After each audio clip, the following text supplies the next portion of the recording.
அந்த பாட்டி கண்ணில் படாம அங்கிருந்து நான் தப்பிச்சேன்.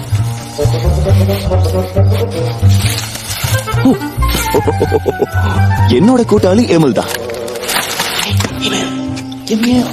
இங்க பாரு, மஷ்ரூம் கொண்டு வந்திருக்கேன். இதை முடிச்சு வைக்கிறதுல கில்லடியாச்சு. இதை முடிச்சு வைக்க ஒரு இடத்த கண்டுபிடிச்சு கொடு. எமில் எப்பவுமே என்ன ஒரு புரியாத குதிராவே பாப்பான். ஆமா, ஏன் ஒரு தினசாவே நடக்கல? என்னால உங்களை மாதிரி எல்லாம் 4 கால யூஸ் பண்ணி நடக்க முடியாது. நடக்கிறதுக்கு 2 கால் இருந்தா போதும். மீதியை சாப்பிடறதுக்கு யூஸ் பண்ணிக்கிறேன். இன்னைக்காவது நான் எப்படி சாப்பிடுறேன்னு யோசிச்சு பாத்திருக்கியா? நான் வேற என்ன யோசிப்பேன்? சாப்பிடுற கைய மத்ததுக்கு யூஸ் பண்ணா அசிங்கம். தம்பி, நீ பீட்டர் பெருமாள் ஒத்துக்கிறேன். அதுக்காக நம்ம இனத்தோட நடைய குறை சொன்னா அப்பா சும்மா இருக்க மாட்டாரு. ஆமா, இதுக்குள்ள என்ன வச்சிருக்க?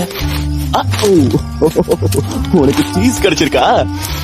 இதத்தான் நான் எதிர்பார்த்தேன். இந்த மஷ்ரூமையும் சீஸையும் ஒன்னா மிக்ஸ் பண்ணி வேக வச்சு சாப்பிட்டா அதோட டேஸ்ட் தனியா இருக்கும். அதோட